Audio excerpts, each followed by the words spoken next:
Well, kia ora koto, everyone. It's great to welcome you all to this session. It's been a couple of weeks since we last had a call, and hope you all had good school holidays if you've got kids and were able to get out and feel refreshed. We had a great chance to go to Wanaka, and I was just reminded again of the beauty of this country. You're driving along, and every 20 minutes, it's just this amazing view that's quite different to the one that you were just in. So yeah, it was really fun. So what we're going to do today, because we haven't met in a while, I'm actually really keen to get the pulse from each of you about what you're seeing. So I think we're going to do that through the breakout rooms, which I find quite an effective way to get perspectives quite quickly. But before that, we've got a couple of people that I've lined up to give us a little update from their perspective. I had several people lined up, and then everyone was like, oh, I've got this last minute thing, or oh, this other urgent thing has to be done, which I completely understand. So we'll just run through with a few sector updates and then have the breakout sessions. There's just a couple things that I'd seen on my radar, and I'll put this in the email that goes out as well. So next week, I put it in email yesterday, the Charity Law Association of Australia and New Zealand is holding a free event.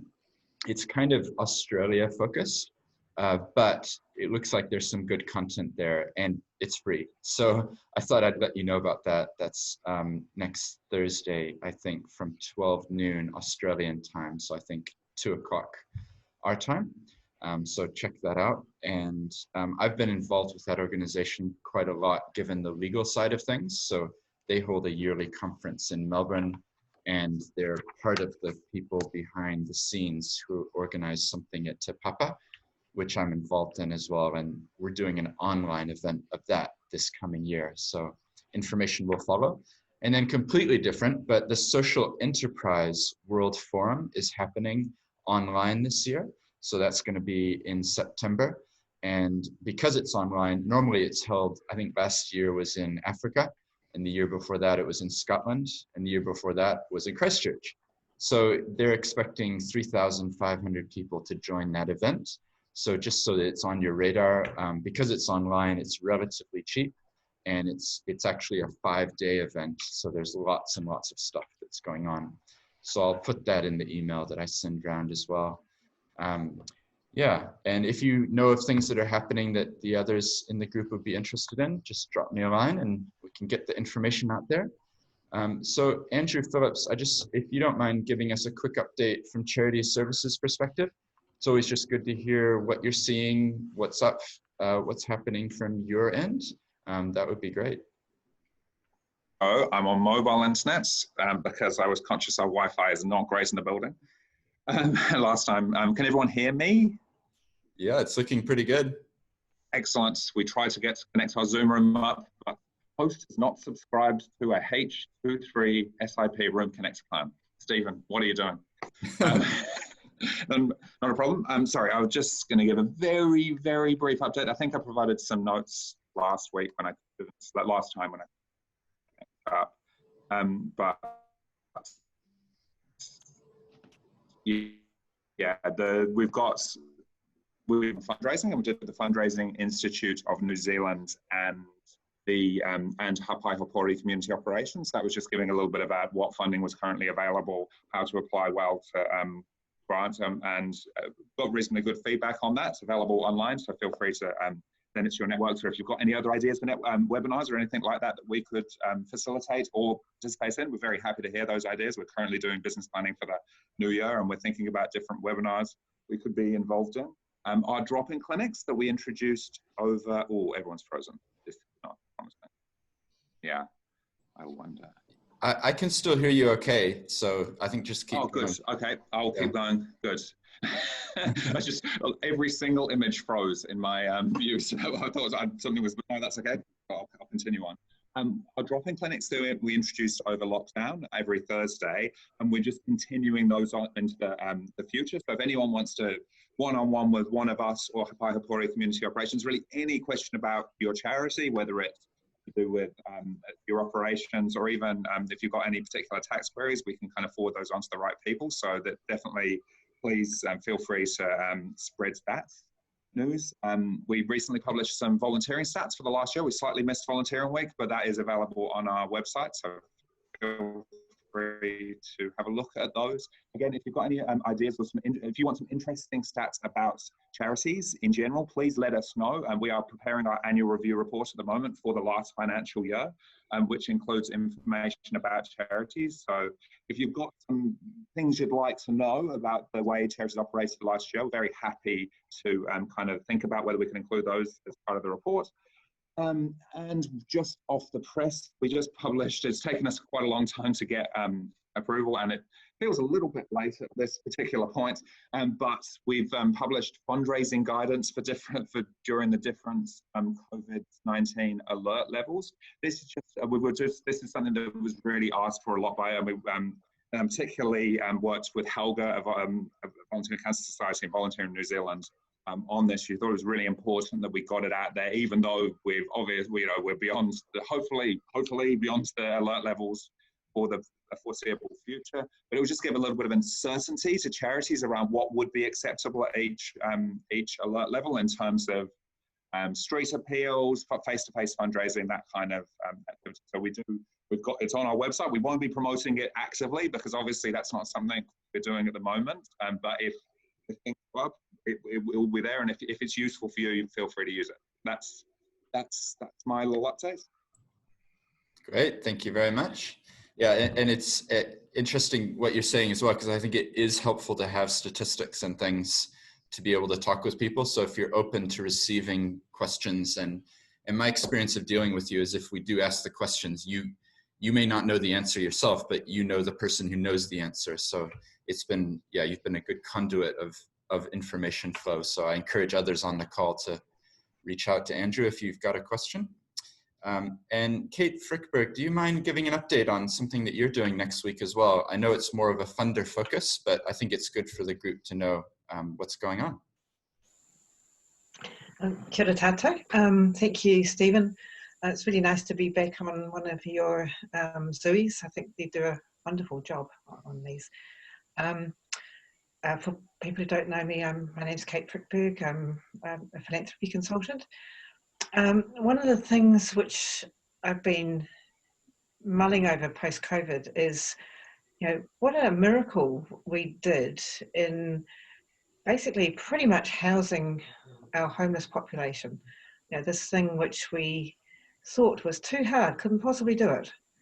And, we get a crisis and we solve it. And then, okay, so now what happens next? And philanthropy, the sector which I work in, there's a reasonable amount of interest in homelessness, but I suspect there could be much more. And I'm really curious as to what is each of our role in creating an Aotearoa where nobody is homeless, because it's a human right, and somehow we've allowed this to happen.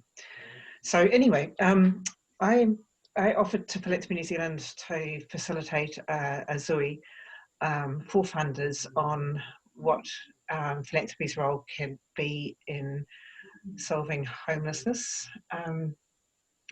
And we're having that next Thursday. We've got 5 speakers. So we've got someone who has lived experience. We've got someone from Te Puia Marae and up in Auckland with a Marae-based program. We've got one of the Housing First providers in Wellington, DCM, an outreach worker. We've got someone from Wellington City Council, and we've got someone from the Ministry of Housing and Urban Development. And the idea is to, provide a bit of information, do some challenges to funders, some really practical, here's what you can do, guys, and get people in groups to sort of talk about that. So it's squarely designed for funders, but it is open to anybody if anyone's interested in it. Great, thank you. So what we'll do is put a link to that maybe in the email that goes out afterwards, and then you can check it out. And if you're not already on it, the Philanthropy New Zealand does have a weekly or every once in a while update, which has lots of good information. So I encourage you to sign up for that as well, although I'm sure most of you already are. well, just before we head into the sort of breakouts and a bit of feedback time, does anybody else have something that's coming up or an update that they'd like to share?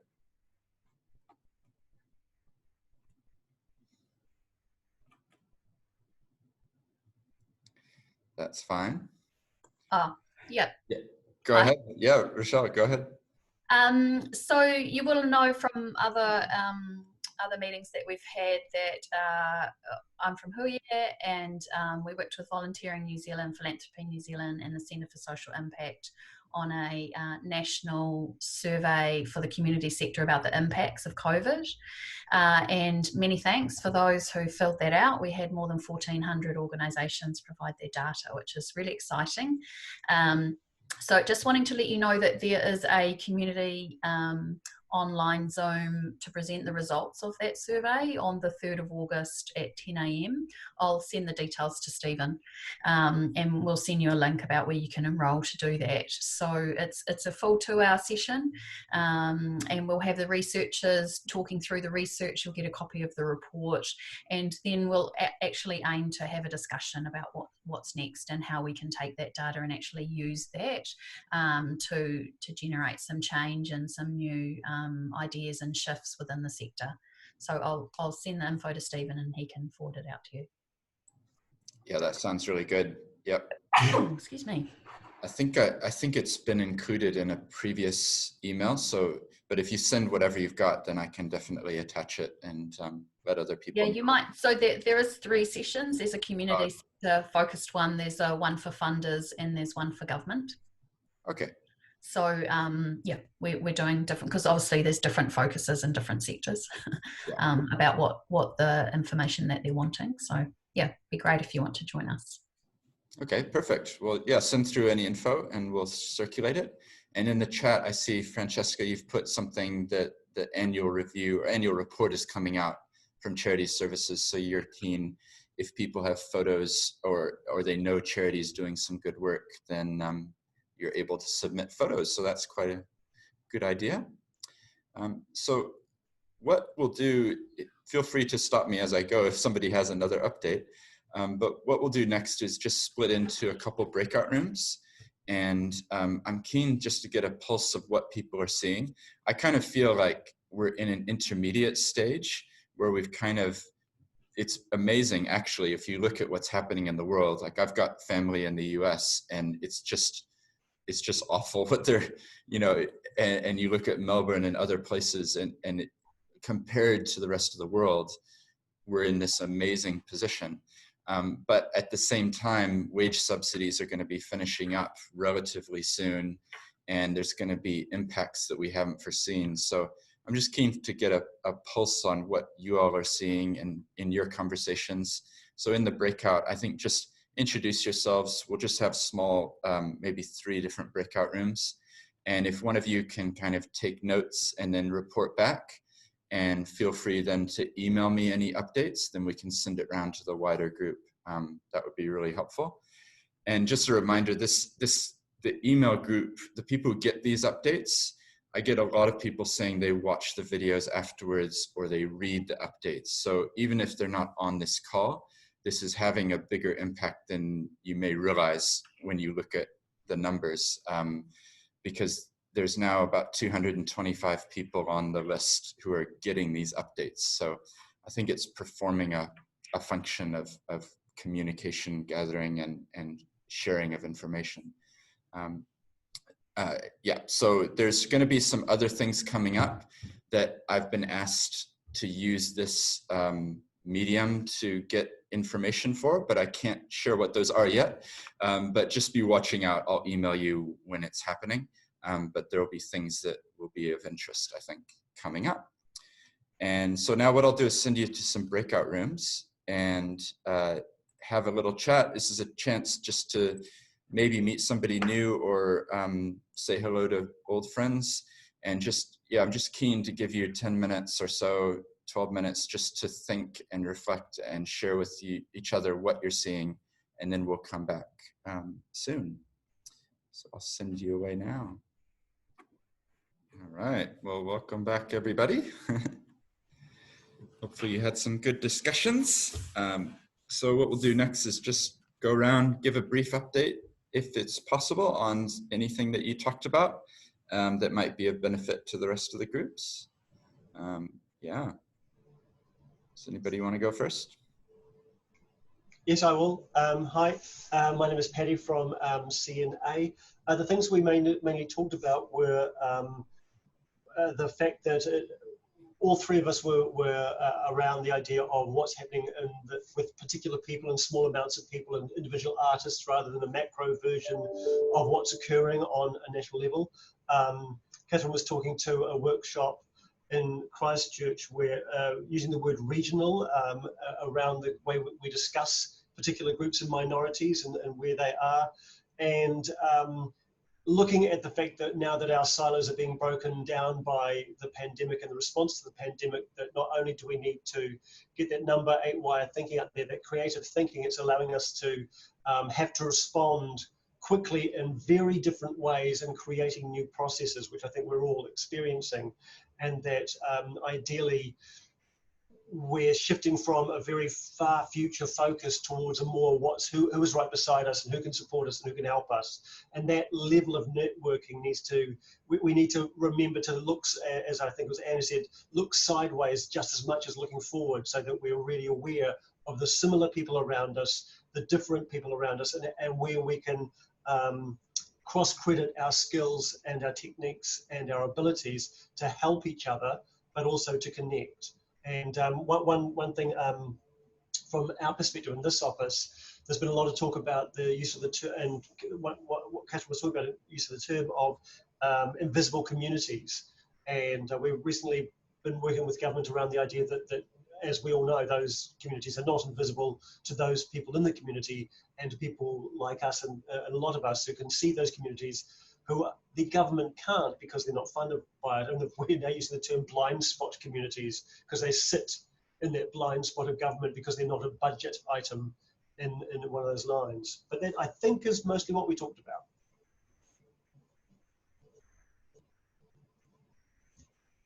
Great, okay, thank you very much. So I'm feeding back from our group. So we talked about really the uncertainty of this period of time, and that potentially the impacts of the lockdown are not quite here yet, and the difficulty to kind of know in terms of planning, like for example, changing service delivery to match where you're at now might look different in 3 to 6, 12 months. So we talked about that and the potential that there's probably a delay. People have got operational funding and grants already approved to see them through this kind of initial period. But what will happen, next year when there's indications around POKI, around philanthropic funding being less, where government will be at in terms of what money they've got available, additional money. So we talked about that. I just mentioned that we are also working at Huia with pulling together a group of people to put a proposal up to government about re-establishing the Office of Community and Voluntary Sector.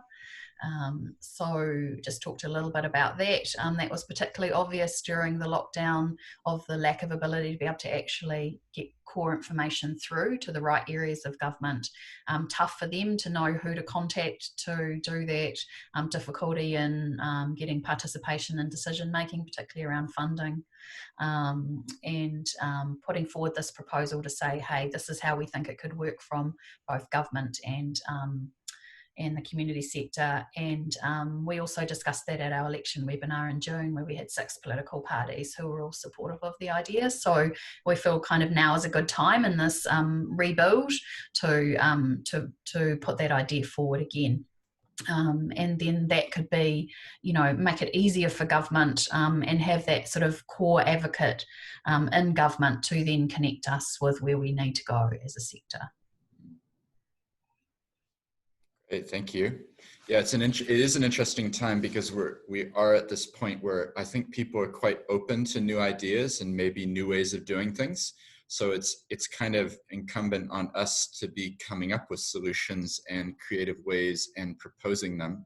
And we might get more traction than we realize, because there is definitely, I agree, there's a kind of change in the way things, business as usual, people have realized maybe we don't have to go back to the way it was. And therefore, if we propose something that will work better, now's the right time to be doing it.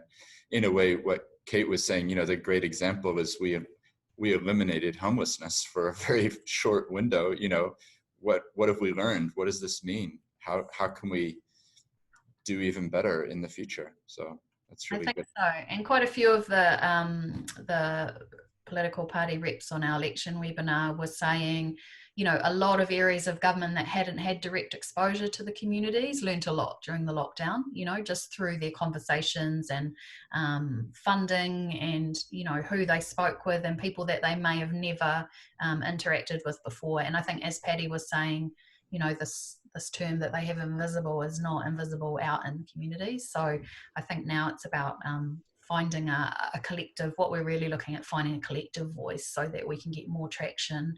And we hope as well this data we're collecting will stop that thing about invisibility, because therefore it's like, actually, here's the data that demonstrates who the sector is and what they provided. And we've also managed to capture what they provided during the lockdown. So all the good things that happened, all the changes and the shifts and the positive things, rather than just like, here are the gaps. It's like, actually, here's the amazing work that the sector did. That's really good. Well, I'm sure we're all waiting to see what the results show. It's going to be really interesting. And it's great. The numbers you were saying before, like to get 1,400 or more groups, that's really credible, because it's not just, well, we surveyed 24 people and here's some thoughts. This is like, you know, significant statistically. So that's really good. Yeah, we were really wrapped, and we're hoping to also, we're working to get the at least the quantitative data cleaned up so that we can release it as an open data set so other organizations can use that as well. Yeah, great. All right, well, thank you very much. And how about the final group? Anyone want to volunteer to say what you talked about? I'm happy to give a brief update, because I sort of asked a question based on who I was in a breakout room with, some new people, which was great. It was really around whether we're seeing not-for-profits and charities join together, merge, collaborate, because they're being forced to basically save costs. And the conversation we had is that we're probably not seeing that yet. There's a bit of a move to try and save on OPEX. So some charities are starting to work from home. They've sort of given up space that they might have had. But also those who are, related to this is a bit of a concern about the impacts of the sort of events culture that drives fundraising, and that has essentially quietened down completely. And those events teams, and there seems to be a bit of a commitment not to lay people off, not to make redundancies sort of across the board, but there is a bit of a move to reduce hours, and that's being driven by cost saving as well. And also a bit of a sense that this could change for the worse over the next few months, particularly as the wage subsidy runs out. And one other interesting thing, perhaps an unexplored opportunity, is that as corporates have to give up or let employees go, they might have leases that they can't get out of, and whether some of that space can be shared with charities. Anyone else from my group want to jump in if there was anything I've forgotten?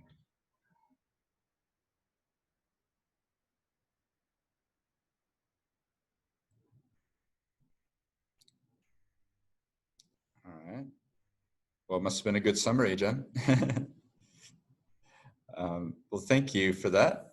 And yeah, it's just, I find these sessions are helpful to hear back, you know, from a variety of sources, a variety of locations across the country, what people are seeing. So I hope that you do too. And what we'll do is hold another one in 2 weeks from now. There's no school holidays to contend with, so we'll try to keep a pattern of every 2 weeks or so doing that. But I think there's also going to be some bonus events, because there's some things coming up that that we might be able to provide feedback in a way through this group. So just be watching out in the emails, and yeah, keep an eye out. And if any of you do have other things that you'd like to share with the wider group, just drop me an email. And for those of you who did the summaries, if you don't mind sending a bullet point list of the key things, and if you mention something and there's a link, if you can drop it in, that would be great. I'm probably not going to send the update today, so it's not urgent, but if you get on with it, then it won't be hanging around. So that would be great. But yeah, I just want to say thanks everybody for joining in. Hope you all have a great weekend. See you next time. Bye.